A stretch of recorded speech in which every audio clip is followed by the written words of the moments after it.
श्री अकाल। वेलकम, सुस्वागतम सभी लोगों का। दोस्तों, क्लास लाइव हो चुकी है। जल्दी से सारे के सारे लोग यहाँ पर मौजूद हो जाइए।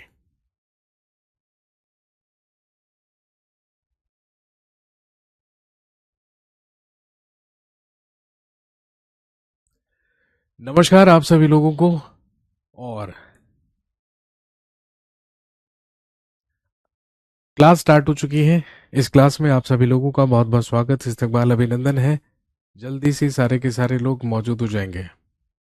दोस्तों, जैसा कि आप जानते हैं कि लास्ट क्लास में हम लोग इंडियन पॉलिटी में पढ़ रहे थे कॉन्स्टिट्यूशनल डेवलपमेंट ऑफ इंडिया या भारत का संवैधानिक विकास।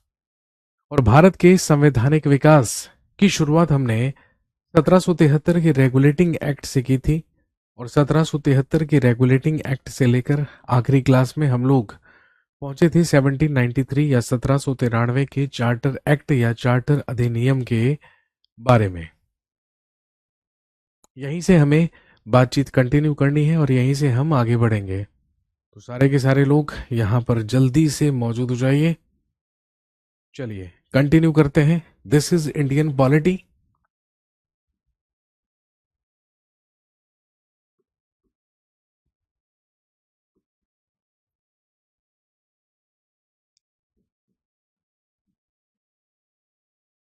या भारतीय राज्य व्यवस्था, जिसमें हम पढ़ रहे थे अबाउट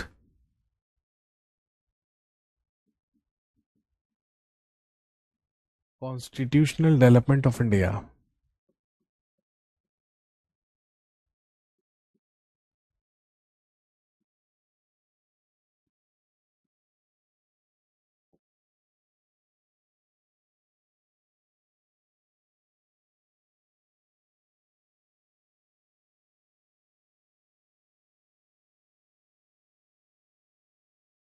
भारत का संवैधानिक विकास। मैंने आपको बताया था कि भारत के संवैधानिक विकास को हम लोग दो फेजेस या दो महत्वपूर्ण चरणों में विभाजित करते हैं, जिसमें एक सबसे पहला कहलाता है rule under east India company या कंपनी रूल, कंपनी के अधीन शासन। और एक दूसरा कहलाता है क्राउन रूल या ताज के अधीन शासन या क्राउन का शासन। तो हम बात कर रहे थे कंपनी रूल के बारे में, यानी कि कंपनी के अधीन शासन के बारे में। और अगर हम बात करें कंपनी रूल की,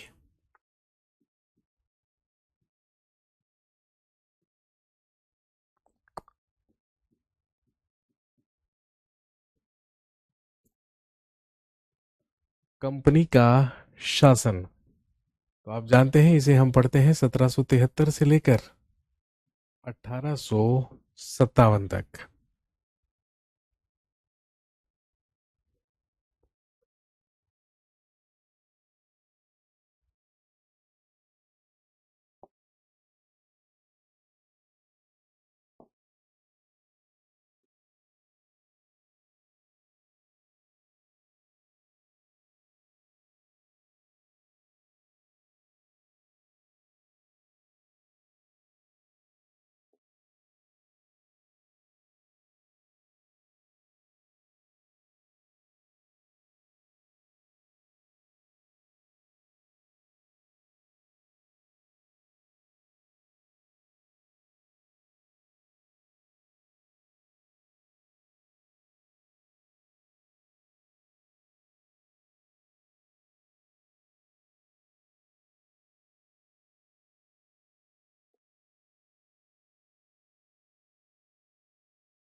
चलिए, तो लास्ट हम पहुंचे थे 1793 के चार्टर एक्ट या चार्टर अधिनियम तक। और मैंने आपसे कहा था कि हर 20-20 साल के बाद चार्टर्स भेजे गए, राजलेख भेजे गए, जिसके तहत कंपनी की जो व्यापारिक एकाधिकार थे या तो उन्हें 20 वर्ष के लिए बढ़ा दिया गया या उन्हें समाप्त कर दिया गया। अगला एक्ट पारित होकर भेजा गया या पारित होकर आया, लिखेंगे 1813 का चार्टर एक्ट। 1813 ईस्वी का चार्टर अधिनियम।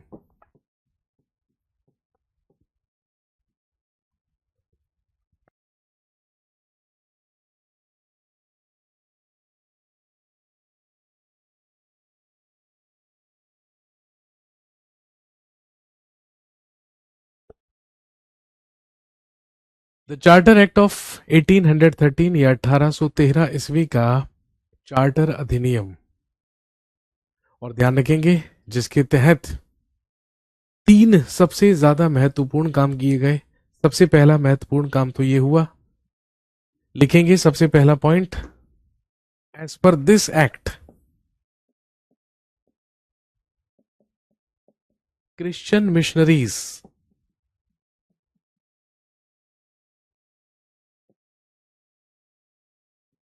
Arrived India.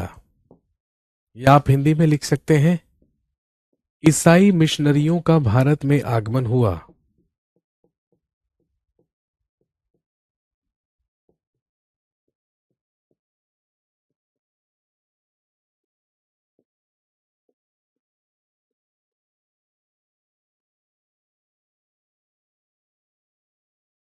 Christian missionaries arrived India. ईसाई मिशनरियों का भारत में आगमन हुआ। ये ईसाई मिशनरियां, ईसाइयों का वो दल या वो ग्रुप था जिन्हें भारत में ईसाई धर्म का प्रचार करने की परमिशन मिली थी। और ये काम 1813 ईस्वी से ही किया गया था, जब 1813 ईस्वी का चार्टर अधिनियम या चार्टर एक्ट पारित करके भेजा गया। इसके बाद नेक्स्ट अगला महत्वपूर्ण काम जो इसी एक्ट या इसी अधिनियम के तहत किया गया,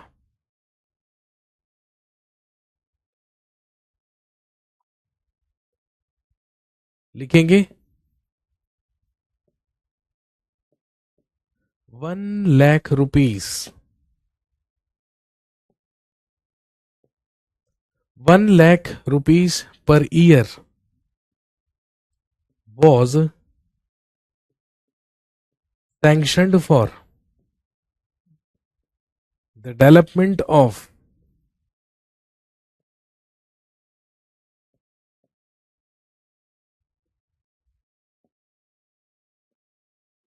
Indian education।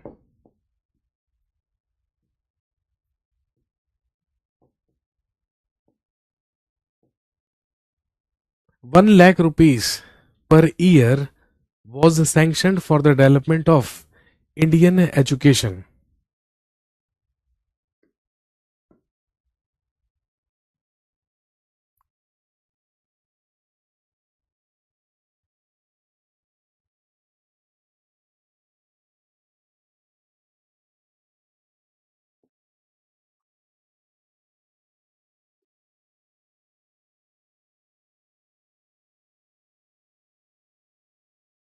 1 lakh rupees per year वो sanction for the development of Indian education.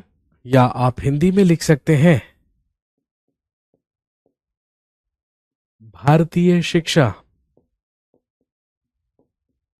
भारतीय शिक्षा के विकास के लिए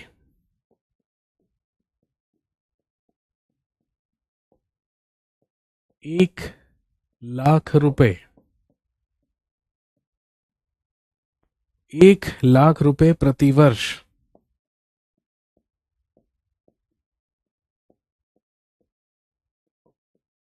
आवंटित किए गए।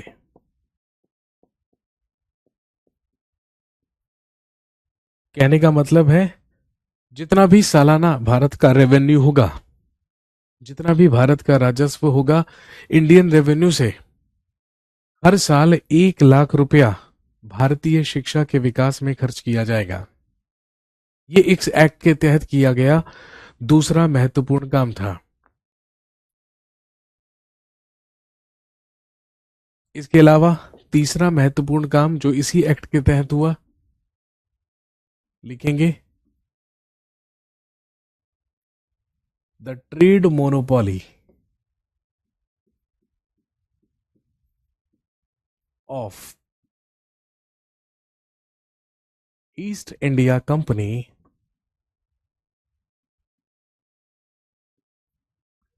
The trade monopoly of east India company was abolished except two trade rights.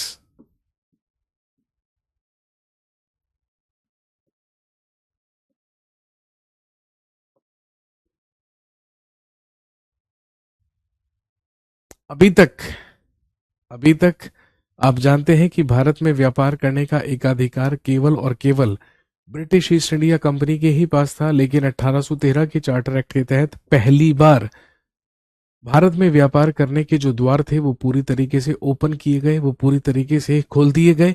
अब ब्रिटेन से कोई भी आकर अब ब्रिटेन से कोई भी आकर भारत में निवेश कर कर यहाँ पर व्यापार कर सकता था, यहाँ पर ट्रेड कर सकता था।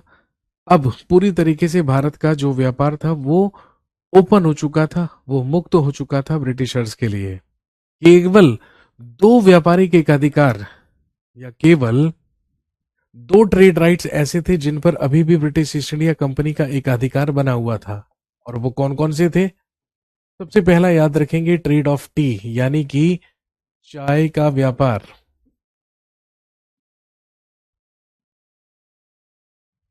और दूसरा ट्रेड विथ चाइना, यानी कि चीन के साथ व्यापार।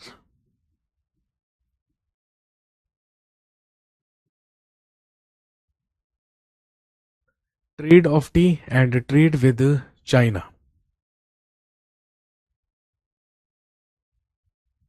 हिंदी में आप लिखेंगे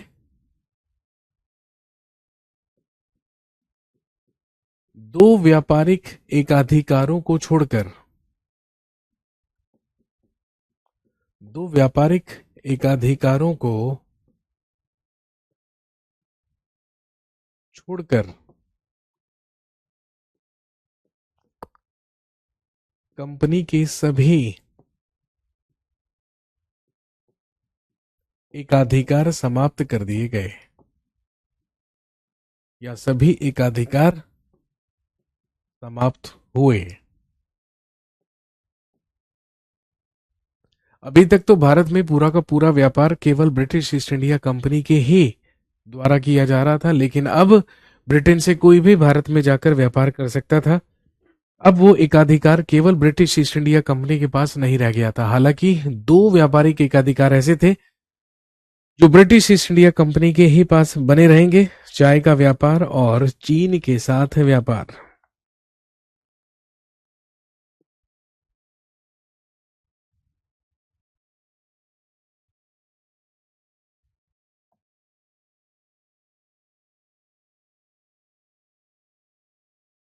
इसके अलावा एक और महत्वपूर्ण काम हुआ, लिखेंगे East India Company got the power. East India Company got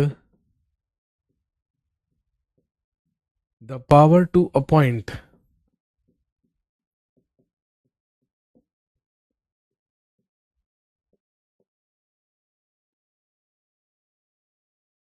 east India Company got the power to appoint governors,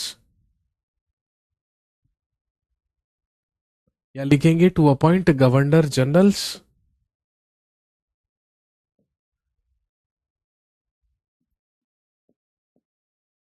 governors and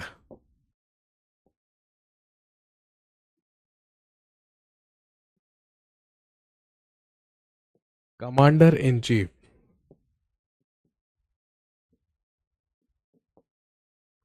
इसी अधिनियम के तहत हिंदी में लिखेंगे कंपनी को, इसी अधिनियम के तहत कंपनी को गवर्नर जनरल, गवर्नर एवं सेनापतियों की नियुक्तियों का अधिकार दिया गया, एवं सेनापतियों की नियुक्ति का अधिकार, सेनापतियों की नियुक्ति का अधिकार दिया गया।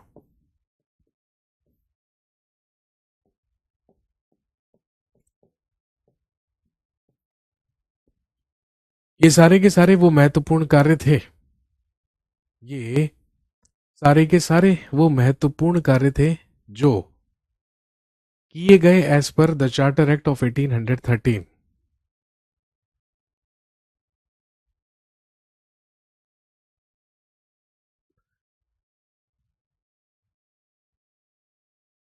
क्लियर हो गई बात?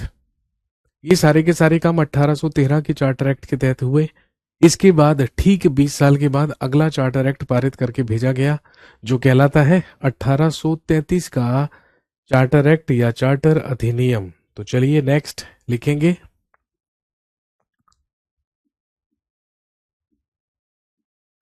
एटीन थर्टी थ्री का चार्टर एक्ट या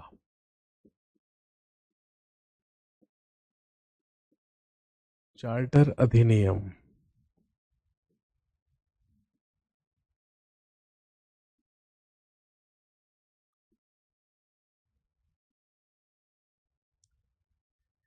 एटीन थर्टी थ्री का चार्टर एक्ट या 1833 ईस्वी का चार्टर अधिनियम।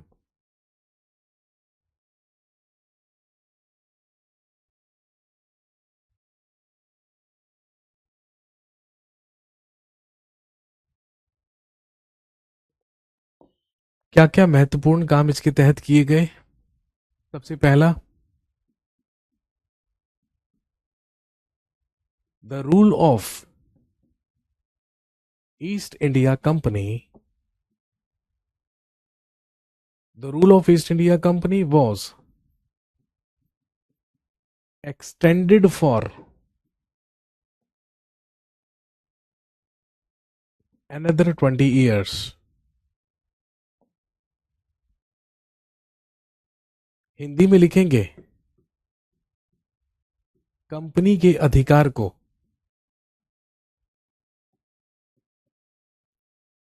20 वर्षों के लिए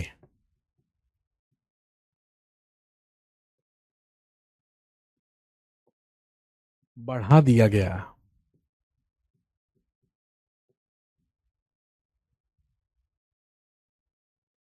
the rule of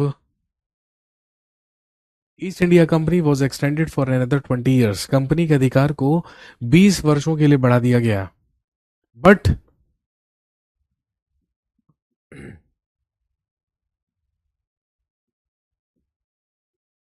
the entire trade monopoly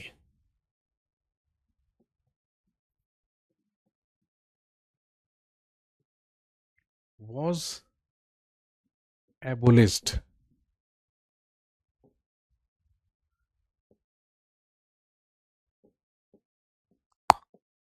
सभी व्यापारी के एकाधिकार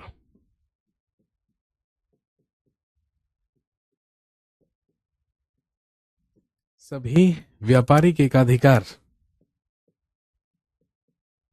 समाप्त कर दिए गए।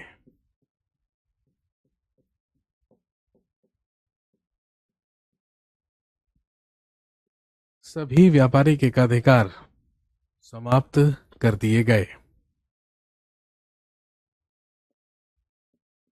अगला काम, the administration of east India company, the administration of east India company was centralised.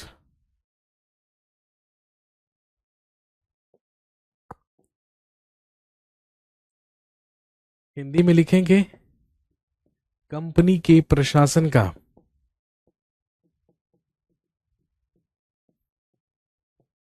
Company के प्रशासन का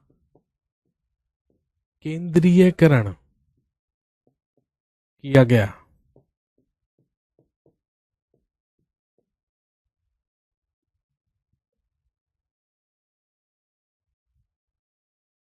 The administration of East India Company was centralized। East India company के प्रशासन का केंद्रीयकरण किया गया, इसीलिए जिसे अभी तक कहा जाता था गवर्नर जनरल ऑफ बंगाल,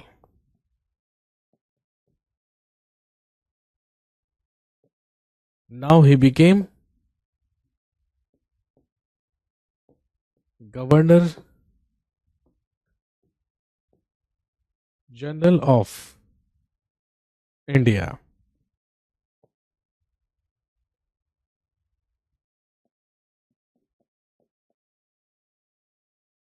लिखेंगे बंगाल का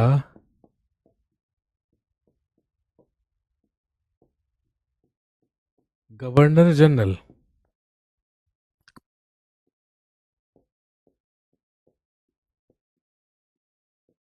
पूरे भारत का गवर्नर जनरल कहलाने लगा या गवर्नर जनरल बना।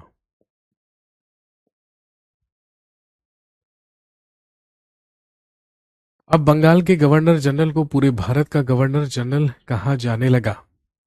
और आप अच्छी तरीके से जानते हैं, चाहे आपसे पूछे last governor general of Bengal, चाहे आपसे पूछे first governor general of India, तो भारत का सबसे पहला गवर्नर जनरल बना लॉर्ड विलियम बेंटिंक। नाम ध्यान रखेंगे।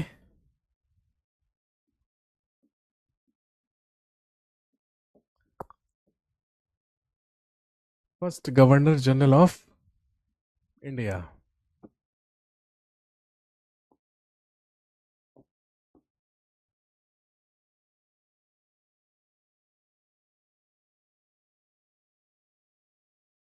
Lord William Bentinck.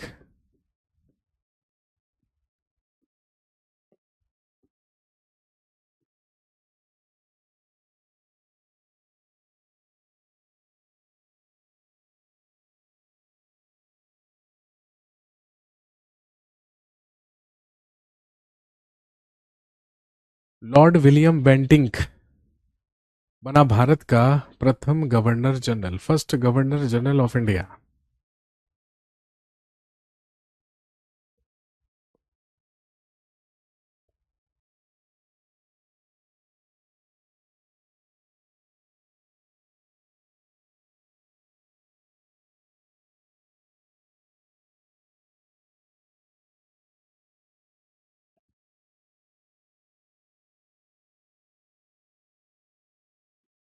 लिखेंगे the law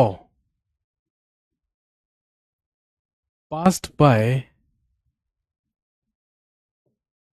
governor general and his council. The law passed by Governor General and his council started known as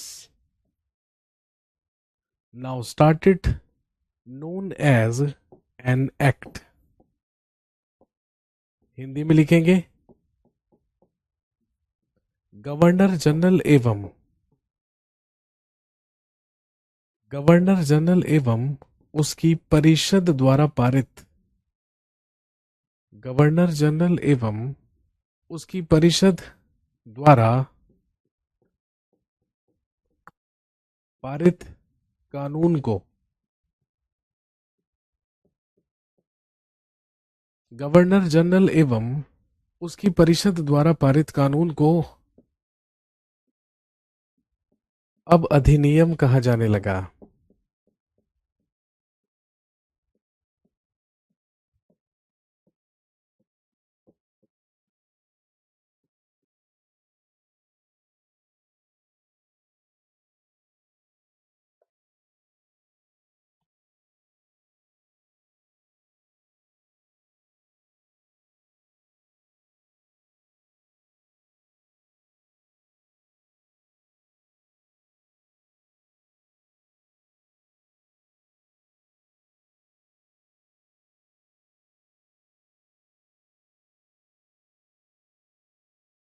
इसके अलावा as per this act in 1834 लिखेंगे first law commission was established. 1834 ईस्वी में प्रथम विधि आयोग का गठन किया गया, जिसमें पूर्व मेंबर्स या 4 सदस्य हुआ करते थे। और ध्यान रखेंगे प्रथम विधि आयोग का चेयरमैन या अध्यक्ष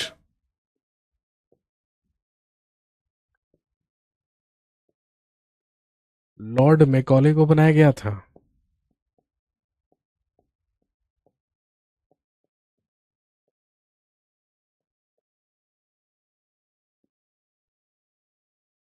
लॉर्ड मैकाले को फर्स्ट लॉ कमीशन या प्रथम विधि आयोग का अध्यक्ष बनाया गया था?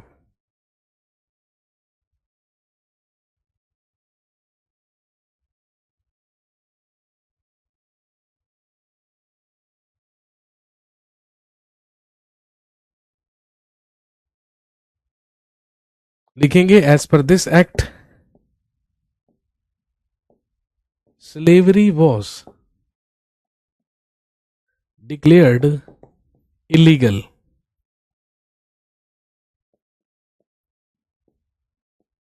दास प्रथा को अवैधानिक घोषित किया गया।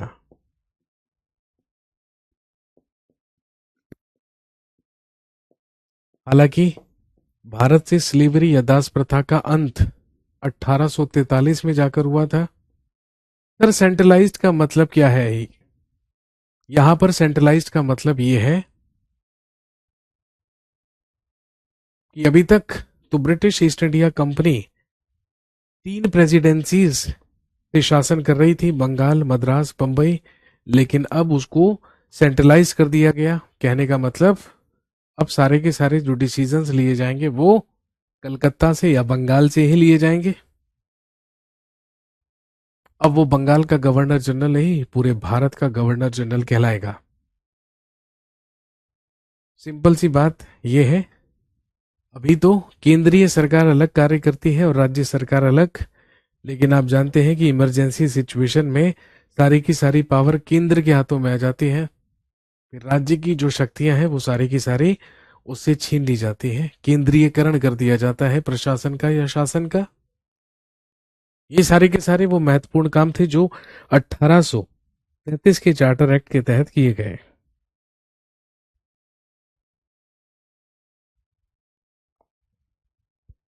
इसी के ठीक 20 साल के बाद अगला एक्ट, अगला अधिनियम पारित होकर आया जो कहलाता है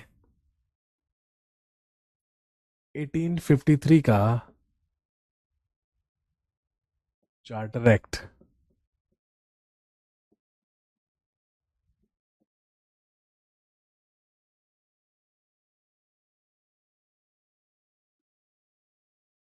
अठारह सौ तिरपन का चार्टर एक्ट या 1853 का चार्टर अधिनियम। और आप जानते होंगे इस समय भारत का गवर्नर जनरल लॉर्ड डलहौजी हुआ करता था।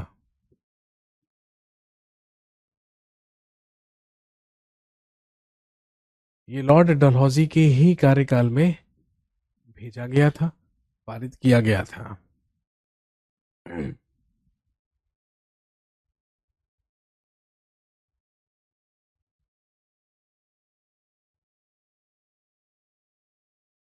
1853 का चार्टर एक्ट, 1853 का चार्टर अधिनियम।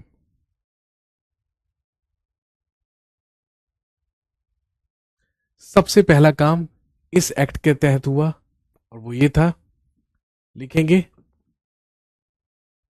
Legislative works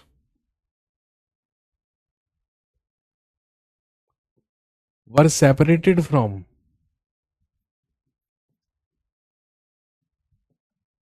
administrative works in east India company.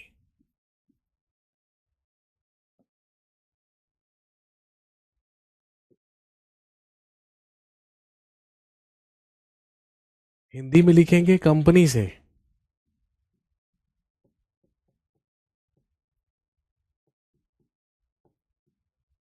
से विधायक कार्यों को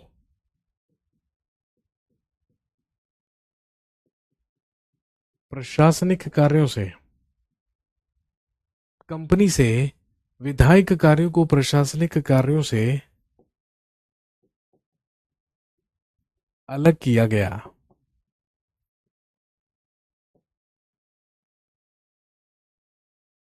कंपनी से विधायक कार्यों को प्रशासनिक कार्यों से अलग किया गया।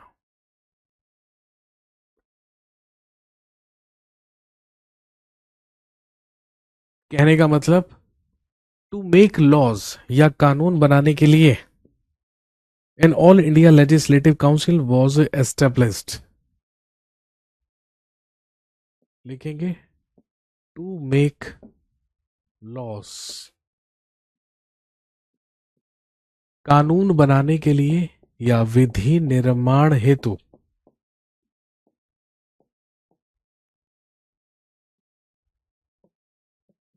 N all India legislative council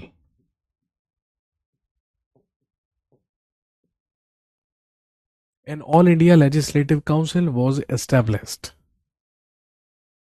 कानून बनाने के लिए या विधि निर्माण के लिए अखिल भारतीय विधान परिषद का गठन किया गया। अखिल भारतीय विधान परिषद का गठन किया गया विच हैड 12 मेंबर्स, जिसमें सदस्यों की संख्या 12 थी। विच हैड 12 मेंबर्स, जिसमें सदस्यों की संख्या 12 थी।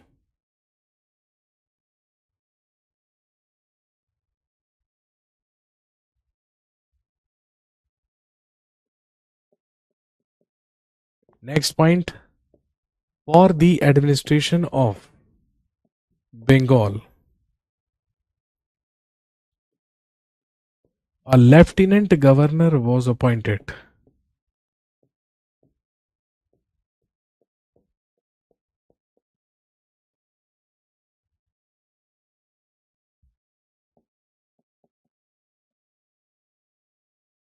बंगाल के प्रशासन के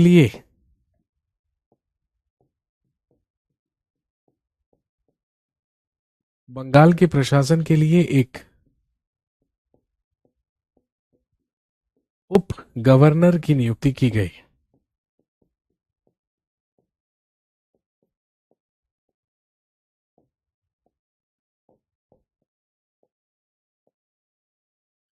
बंगाल के प्रशासन के लिए एक उप गवर्नर की नियुक्ति की गई।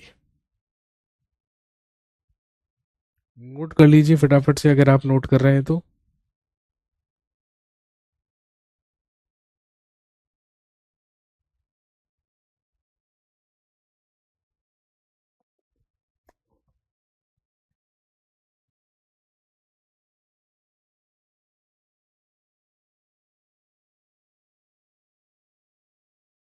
अगला काम लिखेंगे इन 1853 for the first time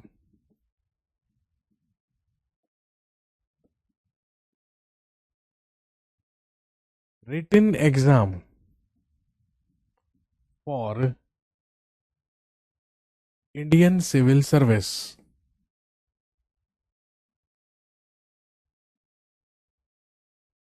was started।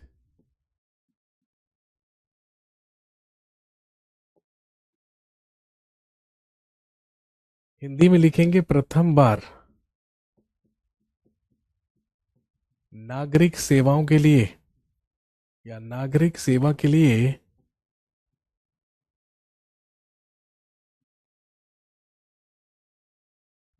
लिखित परीक्षा की शुरुआत की गई।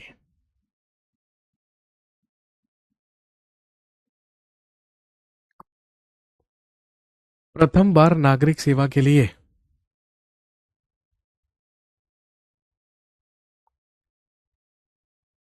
लिखित परीक्षा की शुरुआत की गई, जो 1853 से ही हुई, लॉर्ड डलहौजी के समय से।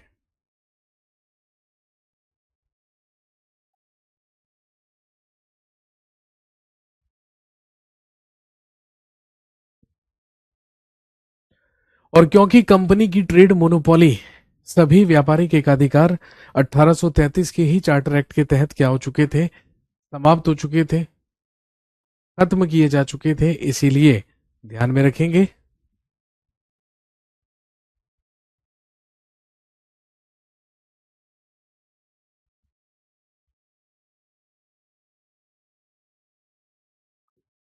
6 members from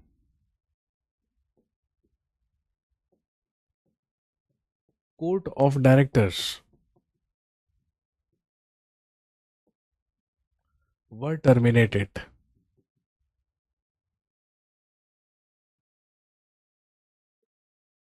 हिंदी में लिखेंगे निदेशक मंडल से 6 सदस्य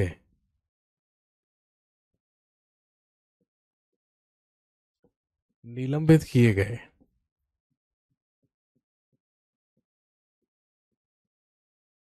और ध्यान रखेंगे कोर्ट ऑफ डायरेक्टर्स या निदेशक मंडल में सदस्यों की संख्याओं को 24 से घटाकर 18 कर दिया गया।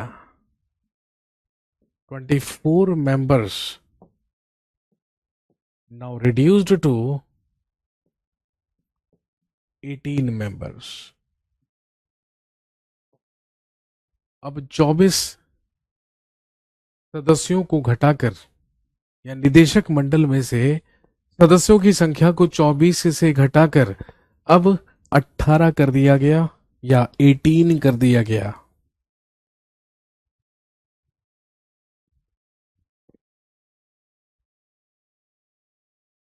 और लास्ट पॉइंट याद रखेंगे, this act is considered as the last charter under company rule.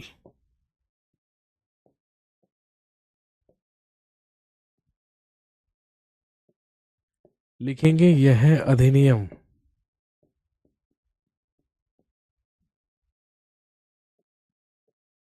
Company शासन के अधीन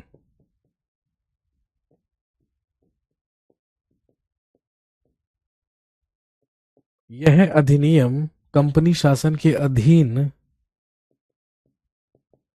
अंतिम राजलेख कहलाता है या अंतिम राजलेख था, क्योंकि इस एक्ट के पारित होने के ही लगभग 4 वर्षों के बाद आप जानते हैं 1857 की क्रांति हुई, द रिवोल्ट ऑफ 1857। 1857 की क्रांति या 1857 का विद्रोह हुआ। और जब 1857 का विद्रोह हुआ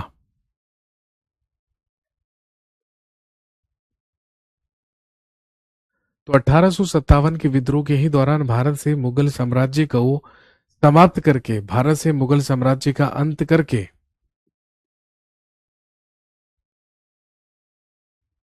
ईस्ट इंडिया कंपनी के शासन को समाप्त कर दिया गया और भारत का शासन सीधे ब्रिटिश क्राउन या ब्रिटेन की महारानी विक्टोरिया के हाथों में दे दिया गया। और यहां पर शुरुआत हुई क्राउन रूल या क्राउन के अधीन शासन की। कहने का मतलब कॉन्स्टिट्यूशनल डेवलपमेंट ऑफ इंडिया का सेकंड फेज, द्वितीय चरण,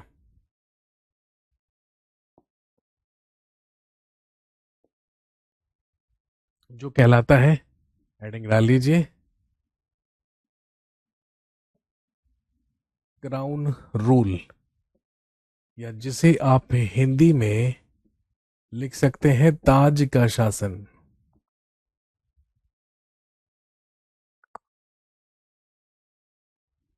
अब हम बात करेंगे क्राउन रूल के बारे में या ताज का शासन।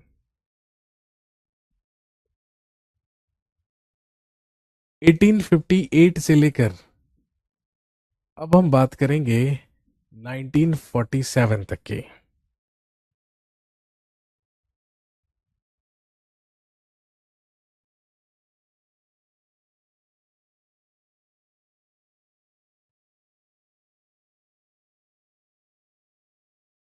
समझ गए?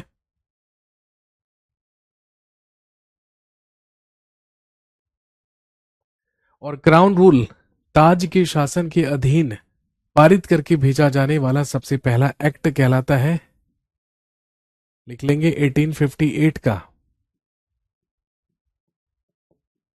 Government of India act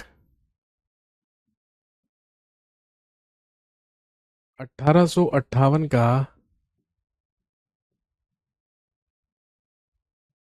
Bharat शासन अधिनियम।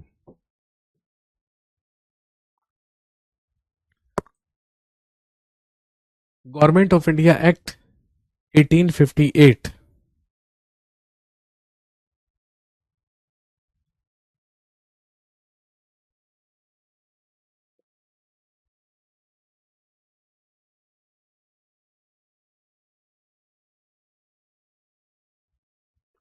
और ध्यान रखेंगे, यही एक्ट, यही अधिनियम कहलाता है proclamation letter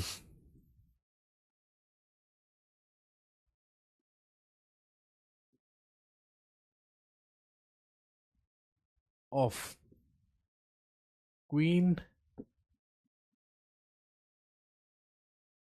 Victoria. Proclamation letter of Queen Victoria या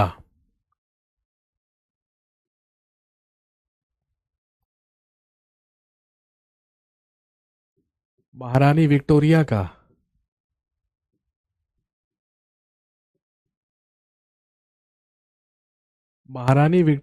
घोषणा पत्र। Proclamation letter of Queen Victoria या महारानी विक्टोरिया का घोषणा पत्र। और क्योंकि ये घोषणा पब्लिकली की गई थी, ये घोषणा सार्वजनिक रूप से की गई थी, इसीलिए आपसे पूछेंगे, बताइए महारानी विक्टोरिया के घोषणा पत्र को किसके द्वारा पढ़ा गया था? दैट वाज रेड बाय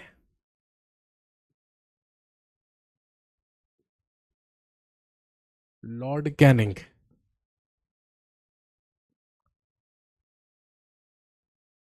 ये लॉर्ड कैनिंग के द्वारा पढ़ा गया था, जो कि उस समय भारत का गवर्नर जनरल हुआ करता था।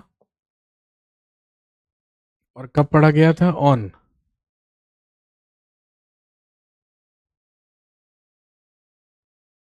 इसे लॉर्ड कैनिंग के द्वारा नवंबर 1 नवंबर 1858 को, on 1 November 1858 in Minto park, Allahabad.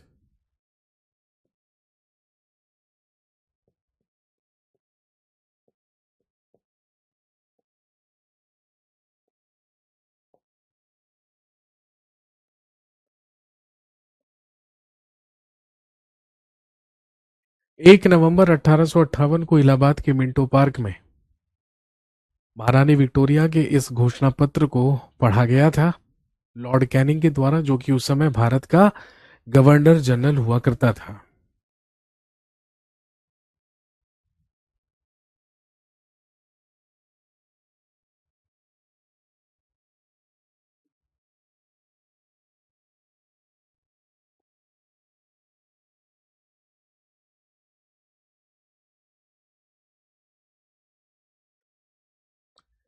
सबसे पहला काम इस एक्ट के तहत हुआ, the rule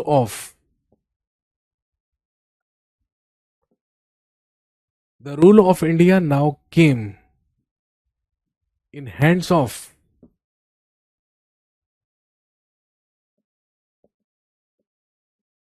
British crown from the east India company.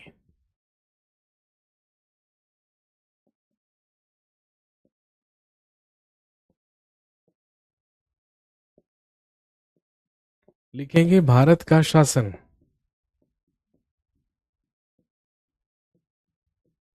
Bharat का शासन कंपनी के हाथों से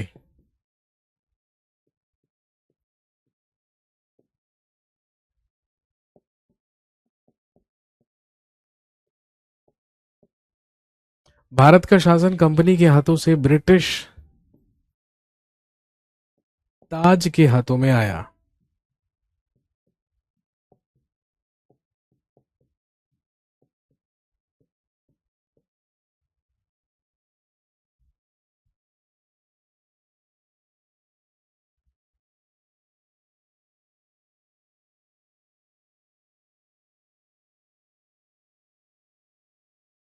अभी तक भारत में शासन कर रही थी ब्रिटिश ईस्ट इंडिया कंपनी, लेकिन अब भारत का शासन ब्रिटिश ईस्ट इंडिया कंपनी के हाथों से सीधे ब्रिटेन के ताज के हाथों में या ताज के अधीन कर दिया गया।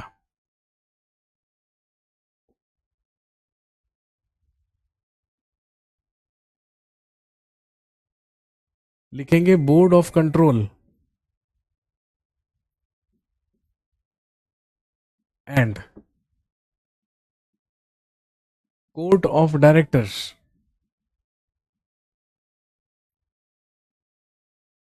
was terminated।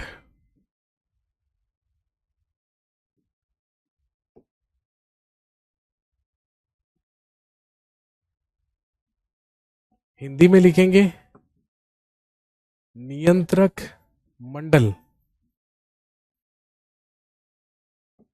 एवं निदेशक मंडल को बर्खास्त कर दिया गया।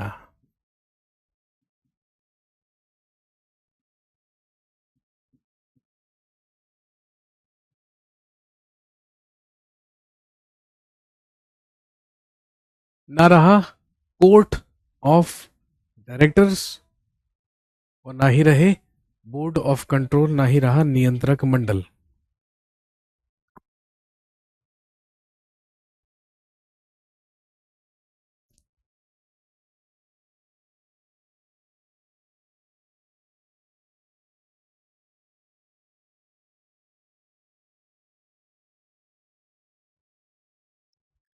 इसके अलावा नियंत्रक मंडल और निदेशक मंडल को बर्खास्त करके एक न्यू पोस्ट बनाई गई, एक नया पद बनाया गया जो कहलाता था secretary of state for India. Bharat का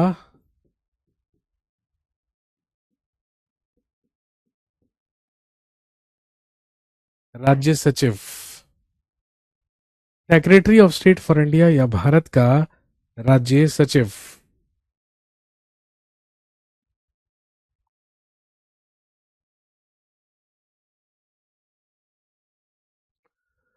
और ध्यान रखेंगे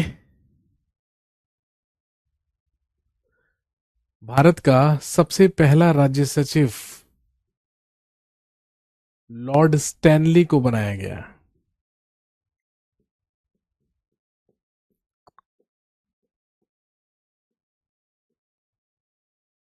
और भारत के राज्य सचिव को ही सलाह देने के लिए उसकी एक काउंसिल बनाई गई, उसकी एक परिषद बनाई गई जिसमें हुआ करते थे कुल 15 मेंबर्स, जिसमें हुआ करते थे कुल 15 सदस्य, जिसे इंडियन काउंसिल कहा जाता था।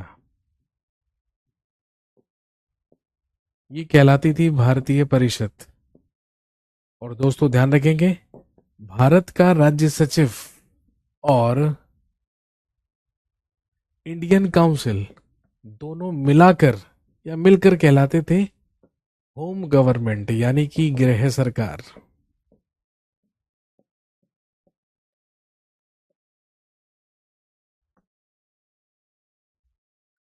दोनों मिलकर होम गवर्नमेंट या गृह सरकार कहलाते थे।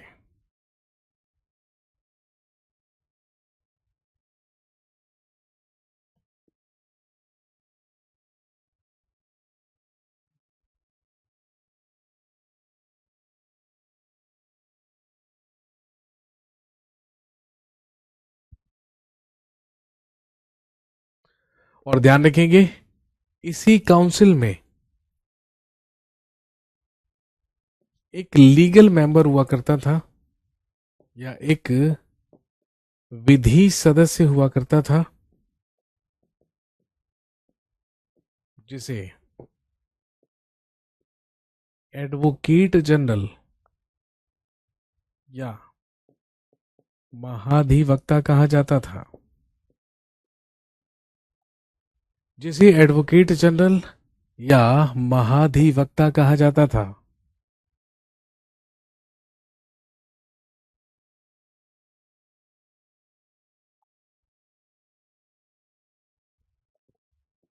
अगला point, there salaries and allowances were paid from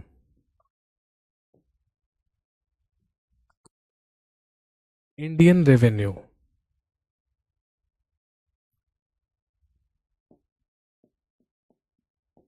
लिखेंगे इनके वेतन एवं भत्ते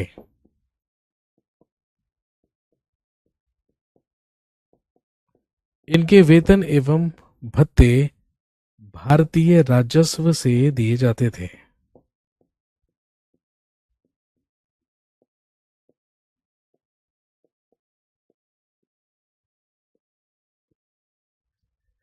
इनके वेतन एवं भत्ते भारतीय राजस्व से दिए जाते थे।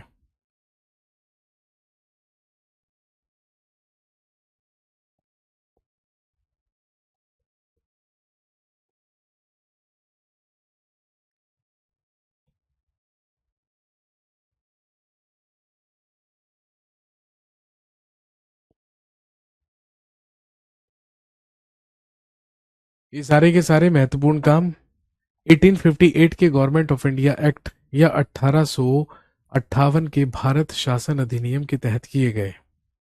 इसके बाद इन 1860 first Indian budget was presented by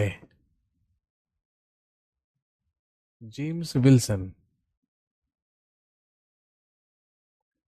James Wilson के द्वारा प्रथम भारतीय बजट पेश किया गया। 1860 में ही पारित हुआ आईपीसी एक्ट या इंडियन पैनल कोड एक्ट। इसके बाद 1861 में पारित हुआ Indian high court act.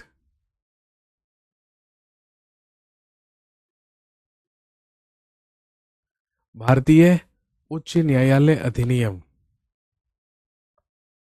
Indian high court act या भारतीय उच्च न्यायालय अधिनियम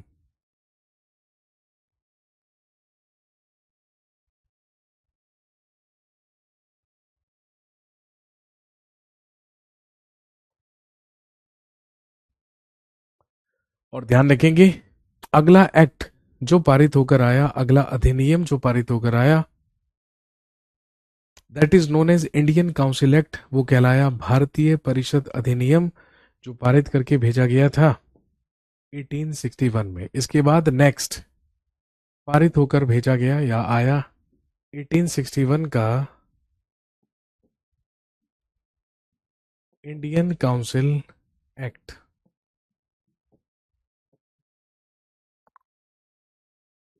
भारतीय परिषद अधिनियम।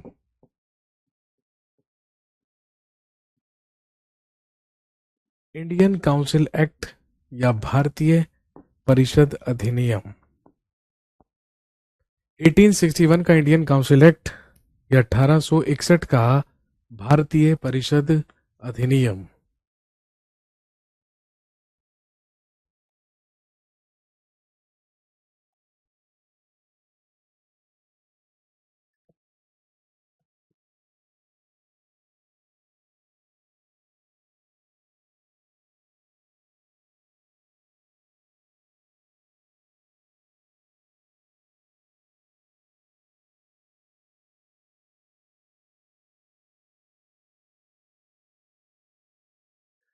एक और महत्वपूर्ण चीज ध्यान में रखेंगे जो 1858 के भारत शासन अधिनियम के ही तहत की गई, वो ये था जिसे अभी तक कहा जाता था भारत का governor general.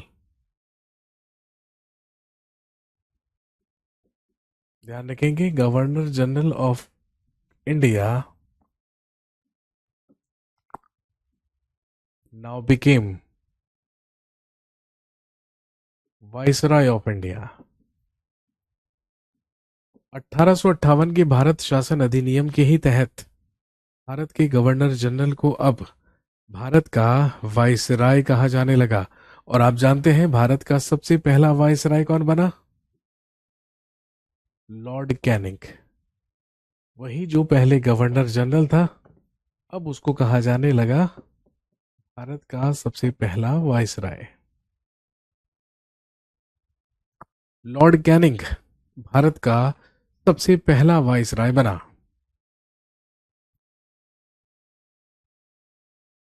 Indian council act 1861, इसके तहत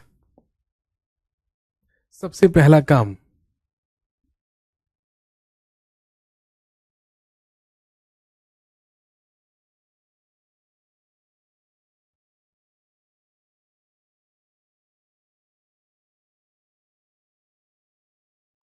सबसे पहला काम लिखेंगे as per this act viceroy of India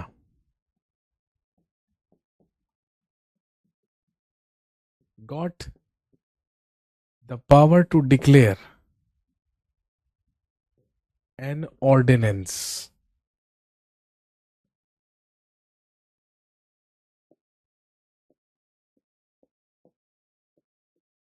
भारतीय वाइसराय को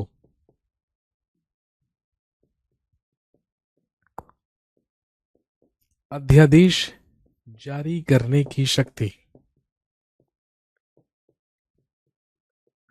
भारत के वाइसराय को अध्यादेश जारी करने की शक्ति प्रदान की गई। सबसे पहला काम। दूसरा काम, इन 1862 Lord Canning did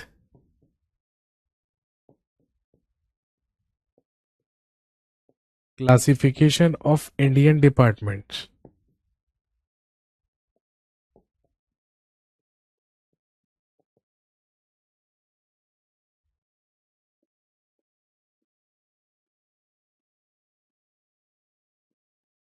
Lord Canning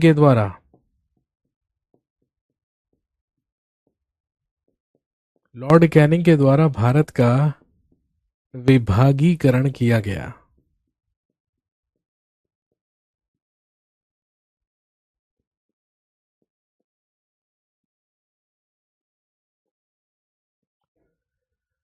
Lord Canning के द्वारा भारत का विभागीकरण किया गया।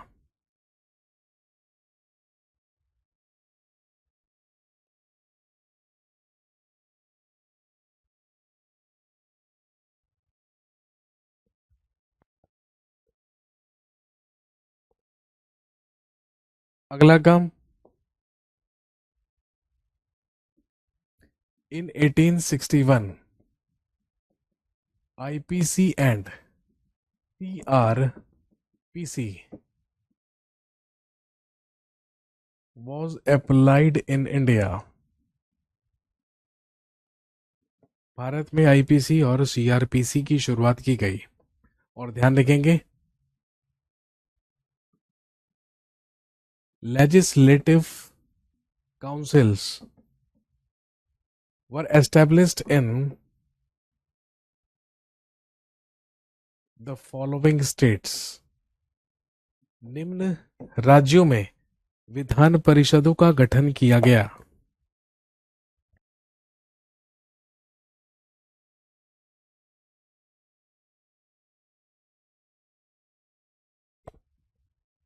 Legislative councils in the following states, या निम्न राज्यों में विधान परिषदों का गठन किया गया। सबसे पहले 1862, सबसे पहले 1862 ईस्वी में बंगाल में विधान परिषद या लेजिस्लेटिव काउंसिल एस्टेब्लिश की गई। इसके बाद 1886 में नॉर्थ वेस्टर्न प्रोविंस, यानी कि उत्तर पश्चिमी प्रांत में विधान परिषद का गठन किया गया और उसके बाद 1897 में विधान परिषद गठित की गई पंजाब में। ये सारे के सारे वो महत्वपूर्ण कार्य थे जो कि 1861 के इंडियन काउंसिल एक्ट या भारतीय परिषद अधिनियम के तहत किए गए। चलिए इस क्लास में आज के लिए इतना ही रखेंगे, बाकी अगली क्लास में यहीं से कंटिन्यू करेंगे और अगला एक्ट पारित होकर आएगा, the charter sorry the Indian council act of 1892 1892 का भारतीय परिषद अधिनियम। चलिए बाकी करते हैं नेक्स्ट क्लास में, तब तक के लिए thank you very much, have a nice day, शुक्रिया, धन्यवाद, जय हिंद।